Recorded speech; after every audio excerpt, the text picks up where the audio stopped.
Hello guys, you're welcome to this quest. Now in this quest we are going to take the continuation of the organic chemistry, which is Chem 222 questions and answers. Now let's continue with the let's continue with the questions. Now the next question here says, what statement regarding the carboxylate anion is not true? Now the carboxylate anion is this O minus, and then this is what O. This is what the carboxylate anion looks like. Now, which of the following is not true regarding it? The carboxylate anion. Now, this group, which can also be written as ROCOO minus, the CO bond is shorter than the C double bond O. Now, we can take this as our C double bond O because it's resonance stabilized. The CO bond is usually shorter. Double bonds are usually shorter than what? Than longer or than single bond. So this one is true. The CO bond is usually shorter than the CO bond. This C double bond O bond is shorter than the C single bond O bond. Now the carboxylate anion is resonance stabilized. That is true. Now you have ROCO minus and then double bond O. Now this group may come here and this group comes here. That is resonance. To form arrow, the double bond becomes O here, double bonds, and here becomes what? Minus. So the delocalization of electron is known as resonance. Now, so this is correct. Now you have the negative charge is delocalized over both oxygen atom. That is true. Discover that this negative charge was here. Delocalized means to move from a particular location. Okay, to delocalize, move from a particular location. So this one was here, the negative charge came here, delocalized. Then this one that was here came here. So you see that the negative charge now is now on top of this one. So we can say that the negative charge can be what? Delocalized over both oxygen atom. At the first resonance structure, it was on this oxygen atom.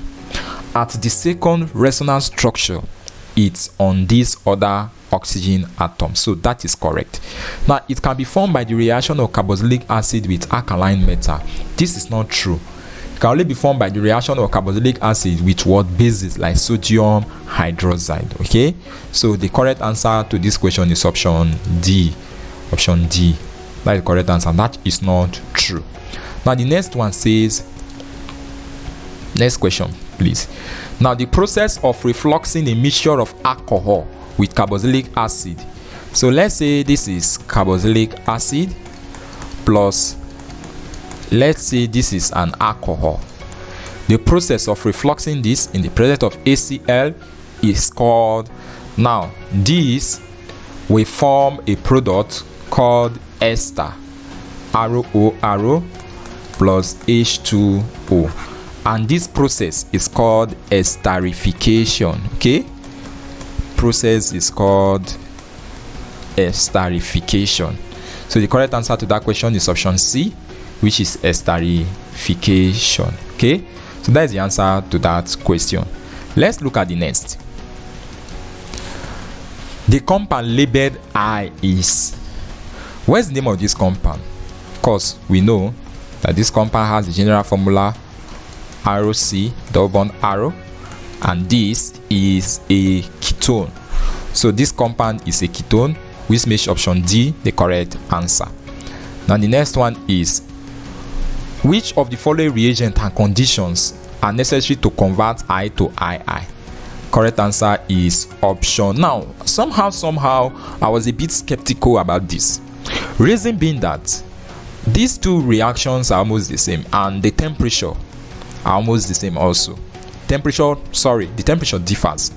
But when I was making my research, I came across several textbooks, several websites where it was stated that KCN and HCl, which is an acid, was actually used, but then the temperature was not indicated.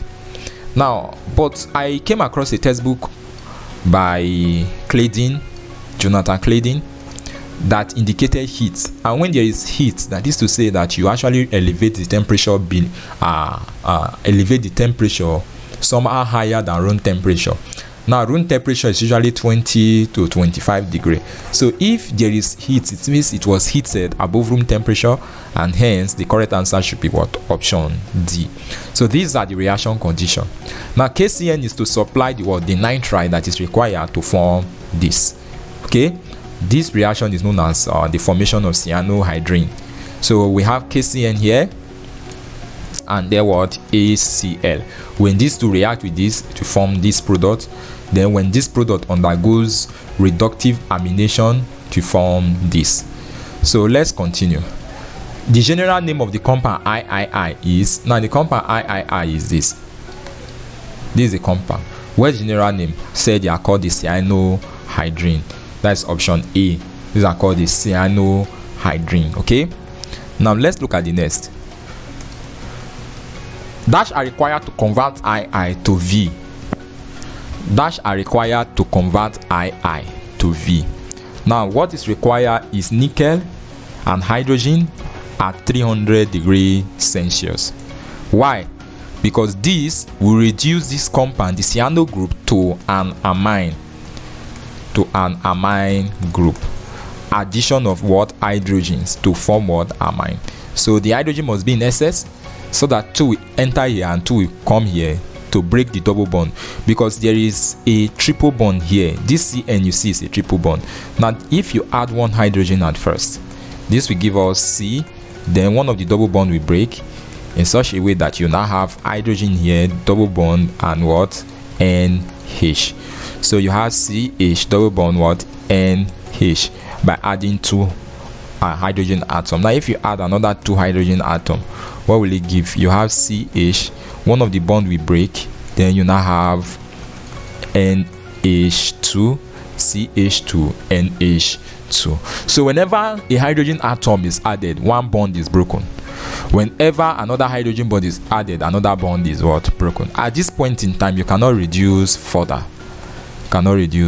So we need at least 2 molecules of what? Hydrogen atom to convert this to what? This at a temperature of 300 degrees using nickel as what? As a catalyst. Can use nickel as a catalyst. So that is the solution to that question. Let's look at the next. The conversion of II to V is known as, convert this to this is known as reduction. Okay, correct answer is reduction. That is option D, reduction. But why is it reduction? I told you that whenever hydrogen is added to anything, if you look at the reaction I indicated here, you discover that hydrogen was added and then it forms an amine group, okay, a calamine. So whenever hydrogen is added to anything, we say reduction has taken place. Then if hydrogen is removed, we said what? Oxidation has taken place. So that is the solution to that question. Correct answer is reduction, which is option D, reduction. So let's look at the next question. The next is, the IUPAC name of the compound V is. Now this question looks a little bit skeptical. What is the IUPAC name of the compound D? Now this compound is, sorry, something is blocking it there. This is CH3, OH, CH2, NH2, and then CH3. What will be the IUPAC name? If you start your numbering from this side, this becomes 1, 2, and 3. So if I want to call this, I'll call this at position number 2. There is a methyl group, but then between M and H, which one comes first in the naming? It's supposed to be H, so it's supposed to be 2-hydroxy, 2-methyl-propylamine. But all the options given are this, so we follow any one of these precedents that we fit into the nomenclature. So the name of this compound will be, first of all, we have methyl as position number 2, so we say 2-methyl. At the same time, we have hydroxy group at position number 2, so we say 2-hydroxy. And then the functional group is what? Propyl. Why is it propyl? Because it has how many carbons? 3 carbons. 1, 2, 3. Propylamine. And that is the name of that compound. That makes option A the correct answer. 2-methyl, 2-hydroxypropylamine. Now the next question say the decreasing order of reactivity of carbonyl compound is as follow. Decreasing order of reactivity. Now decreasing order means you should start from the ones that are more reactive, then down to the ones that are less reactive. Decreasing order. Start from the ones that are more reactive and then end the ones that are less reactive. So what do you think would be the correct answer to this question? I believe that you can guess it, the correct answer. I give you 5 minutes to guess. What do you think? Now, when you are actually considering your answer, take cognizance of what is called the why am I forgetting this called? The steric hindrance, okay? The one that is more sterically hindered will be less reactive. Why the one that is less sterically hindered will be what? More reactive. Are we getting it now? Now note that pH here means a benzene ring. pH here means what? A benzene ring, which is like phenyl ring, okay? So if you look at this compound, this is hydrogen, this is hydrogen. This one is more reactive compared to this. This is aldehyde. Now this phenyl ring, these two phenyl ring are very, very what? Less reactive, because they are just like you are having something like this. The phenyl ring means you have carbon, then you have the phenyl group attached like this. These two groups are very, very unreactive. Okay, very, very unreactive. Double bond O. So the correct answer will be the one such a way that the aldehyde will follow this formaldehyde. It will follow the normal aldehyde, then to ketones, then to one of the phenyl aldehyde, and then to this benzaldehyde rather. Then you now have a methyl ketone, and then finally two phenyl group, diphenyl ketone, whichever way you want to call it. So that makes option A the correct answer to this question. It's the one that starts with this, to this, to this, to this, to this, to this. Why? You discover that as we are going further, the hydrogen are being substituted. When hydrogens are present, there is no steric hindrance, okay? But as the hydrogens are being substituted, steric hindrance what increases. Do you understand now? So this one now is normal hydrogen, no steric hindrance. Then you replace it by one arrow group, it increases more. Then you now replace the two hydrogen by what? Two arrow group, it increases more. Then you now increase this one now by a phenyl group. This phenyl group now is very, very what? Reactive. It makes this one to what? To be very, very the phenyl group here is very bulky, and because it's very bulky, it blocks the reaction. Then you now react this very bulky, also blocks the reaction. Then you substitute this hydrogen now that was a little bit free here with another word, alkyl group, then continuation like that. Okay, so these are the precedents in decreasing order. This is more reactive and this is less reactive. Okay, so that is the correct answer to that question, option A. Now the stability of the CO group is increased by electron donating group. That is the correct answer. Stability of the CO group is increased. I said that before. The more electron that this donate to this, I was saying that if you are in school and your parents sent you a lot of money, your dependence on other people to be stable will be very hard, right? Same thing is applicable here, because this group is donating to it, it makes this group here to be very what? Stable. So this CO group is more stable when there is an electron donating group, and that is the answer to that question. Let's take the next. What is the IUPAC name of this compound? What do you think will be the IUPAC name? The first thing we need to do is to number. If we number, here will be number 1, here will be 2, here will be 3, here will be 4, and here will be 5. So we name the substituent first, which is 3-bromo. Then we have henza. Okay, this is sorry. I didn't start the numbering from the position it ought rather to start from. This position number 1, this is 2, this is 3, this is 4, this is 5, and this is 6. So what will be the name of this compound? First of all, name the substituent. So this is 4-bromo. 4-bromo. Then the longest continuous chain is what? Hexane. At what position is the oxygen group? 3. So you say hexane 3-one. Why? Because it has the ketone functional group. So this 4-bromo hexane 3-one as the answer to that question. 4-bromo hexane 3-one, and that makes option C the correct answer to that question. 4-bromo hexane 3-one. I believe these questions, they are very, very simple questions. Let's take the next. Aliphatic aldehydes may be distinguished from ketones and aromatic aldehyde by using Fehling's solution. That is the correct answer. Aliphatic aldehyde may be distinguished from ketones and aromatic aldehyde by using what? The Fehling's solution. Now, what are aliphatic aldehydes? Aliphatic aldehydes are straight chain aldehyde like CH3, CH2. These are straight chain aldehyde. These are aliphatic. Now, when you talk about aromatic, for instance, you have benzaldehyde.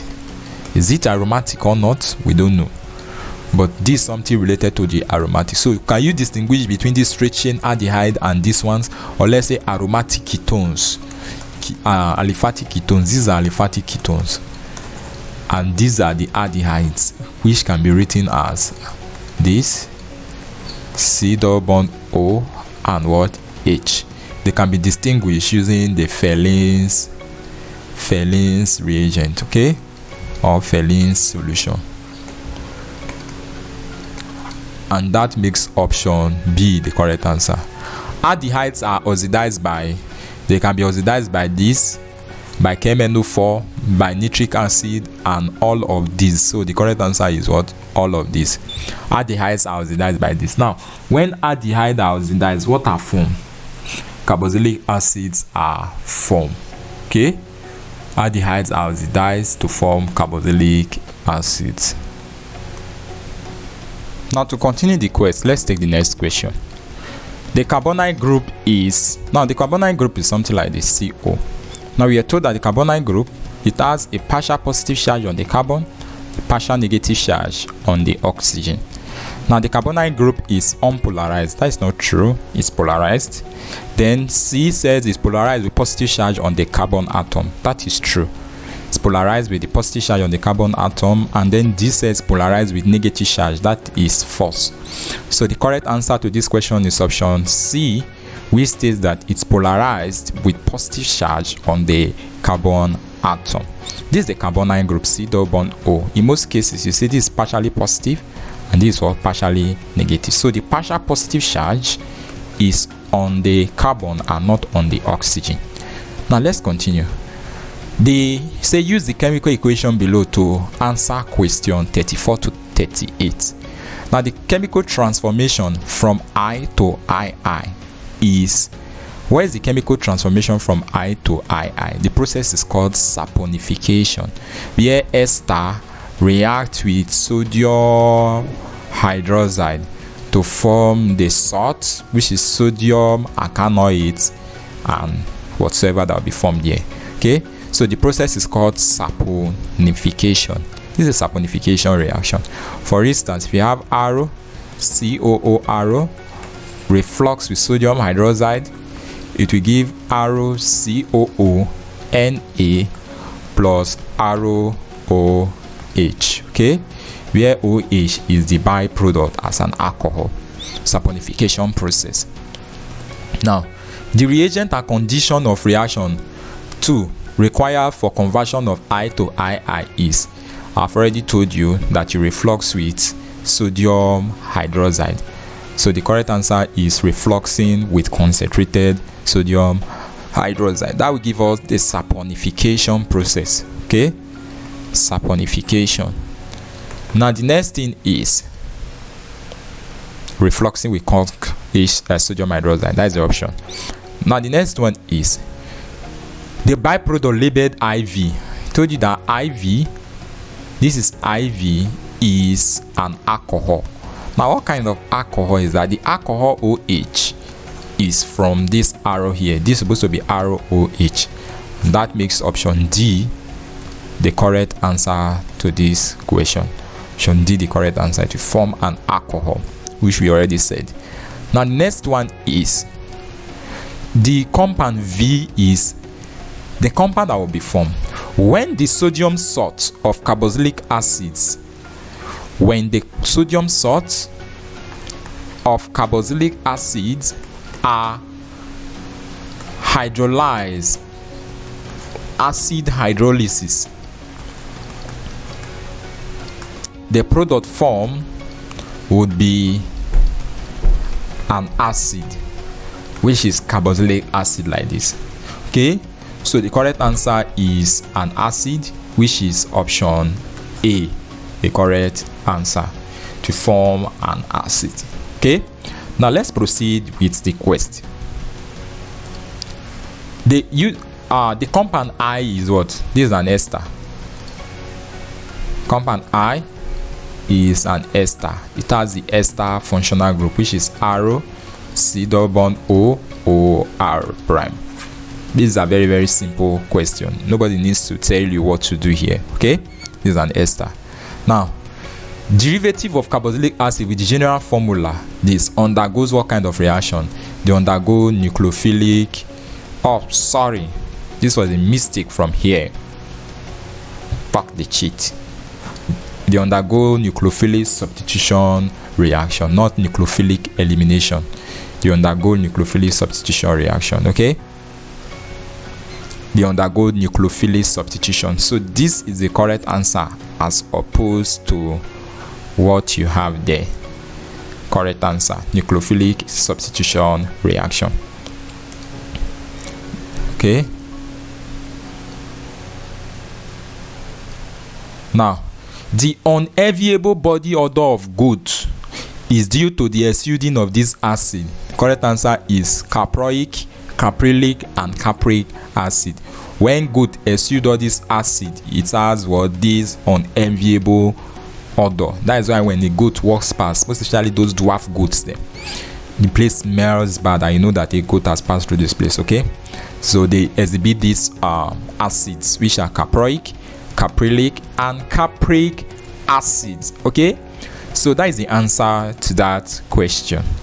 Let's continue. Same question. What is the name of the following compound? Now, in this compound, which takes the highest priority is the acid group. So you start your numbering from here. Here will be number 1, number 2, number 3, and number 4. So the name of this acid will be 2-bromo 3-hydroxy butanoic acid. That is the name. 2-bromine group, which is bromo. At position number 3, you have the hydroxy, 3-hydroxy. The longest continuous chain is 4-carbon buta. Then the general formula is what? The oic acid group. So it's a 2-bromo 3-hydroxy butanoic acid. That is option, I believe that is option C, 2-bromo 3-hydroxy butanoic acid. Let's continue with the quest. The stability of the carbonyl ion, carboxylate ion, is determined by both inductive and resonance effect, which is A and B. It is what? Determined by both inductive and resonance effect. Both inductive and resonance effect. Now, carboxylic acid reacts with alkaline metals to liberate. They react with alkaline metals to liberate hydrogen gas. They liberate with alkaline metal to liberate hydrogen gas. And that makes option A the correct answer to this question. Now, alcohols do not form salt known as alkoxide with the following bases. Alcohols do not form salt known as alkoxide with sodium hydroxide. They don't form salt known as alkoxide with sodium hydroxide. And I believe What am I choosing? Correct answer is sodium hydroxide, not sodium amide. Okay, this is wrong. Correct answer is sodium hydroxide. This should be the end of this lecture. This will be the end of this lecture. So that is basically everything about the 219 Chem 221 questions and then the solutions to them. Very, very simple questions, but just requires your ability to go through them one after the other. Now let me take time to, I believe, explain one or two things that I think may be relevant.